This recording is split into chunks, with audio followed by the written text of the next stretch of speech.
खुलुमबाय नोंथांमोनखौ फुंबिलिनि गोसो गोथारै बरायबाय।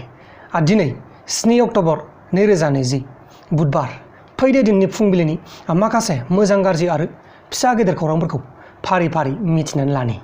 गिबि खौराङा जाबाय उदालगुरि जिल्लानि डिसि मावख'आव अर खामदों। डिसिनि पिए खथानिफ्राय माने पार्सनेल एसिस्टेन्ट थायोना, बेनि खथायाव बे अरा कारेन्ट सर्ट जानानै डिसि अफिसाव खामदों होननानै खौराङाव फोसावनाय जादों।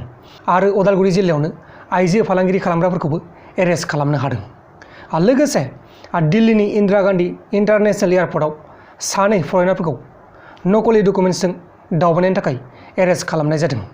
गुबुन फारसेथिं कंगना रानौत मोनबायदिनि थाखाय Y+ सिकिउरिटि होनो हागौ, नाथाय हादोरनि जेंनायाव गोलैनाय न'खरनि थाखाय बा गोरिब न'खरनि थाखाय मिरु सरकारा जेबो सिकिउरिटि होनो हाया होननानै शिब सेना हान्जानिफ्राय मिरु सरकारखौ सोंखारिदों।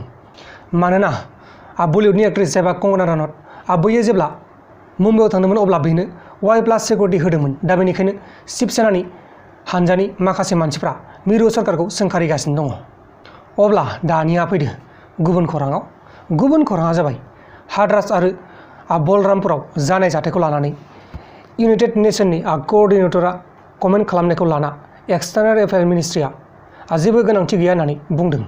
मिरु सरकारा बे केसखौ नायबिजिरखागासिनो दं होननानै बिथाङा इउनाइटेड नेशननि क'अर्डिनेटरनो फिननाय होदों। लोगोसे DRDOआ गावसोरनि बानायनाय टर्पिड' स्मार्ट एन्टि साबमेरिन हाथियार सिस्टेमखौ टेस्ट खालामनायाव जाफुंसारबाय।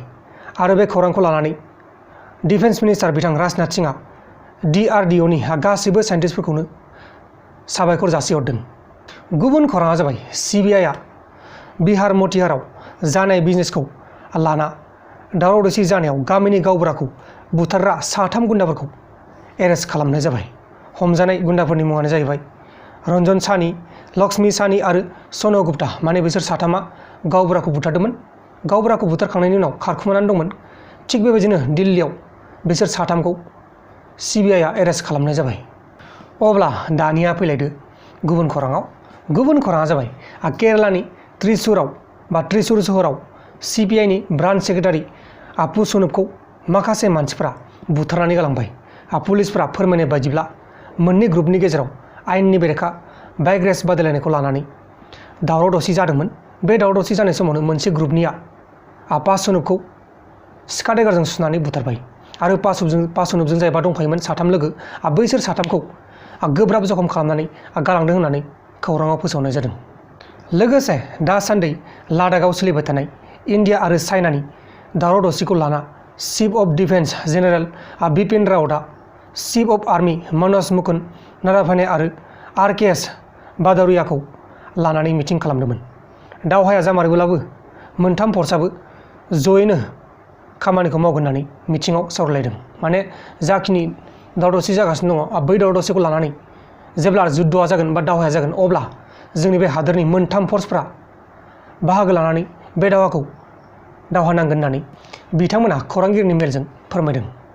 थांनाय फेब्रुवारि दानाव सा सानजा दिल्लीयाव जातिखौ लानानै दावराव दावसि खालामनाय केसआव JNU एबा जुनुनि बारग' फरायसानि लिडार उमैर खालिदखौ पुलिसआ 14 डेजनि थाखाय कास्टडियाव लांनाय जाबाय।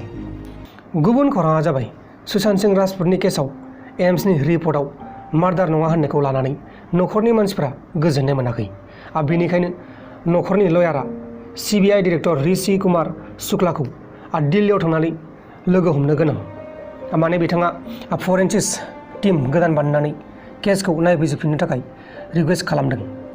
गुबुन खौराङा जाबाय मिरु सरकारा जोंनि बे सा सानजा भारत हादरनि थाखाय डेभेलपमेन्ट प्रजेक्टनि थाखाय रां दैथायहरनाय जासिगोन होननानै मिरु सरकारा बुंदों। जोबोर मोजां खौरां। जोंनि बे सा सानजा भारत हादराबो थाबैनो डेभेलप जानो थांगासिनो दङ। लोगोफोर, दिनैनि फुंबिलिनि रादाबफोरा बेखिनिल'मोन। जुदि नोंथांमोना आंनि बे भिडिअखौ मोजां मोनदों अब्ला भिडिअखौ शेयार खालाम नोंथांनि लोगोनो। दाहाय बेलासियाव मोनसे रादाब फैगासिनो दं, बेलासिनि रादाब नोंथांमोना नायबानो जाबाय। आरो नोंथांमोना जुदि दासिमबो आंनि बे प्रान्जल नार्जारि इउटुब चेनेलखौ साबस्क्राइब खालामाखै अब्ला अन्नानै साबस्क्राइब खालाम। गाहायाव गोजा नुजानानै दङ, बै गोजा नुजानायखौ सेरबानो जाबाय। बाय बाय।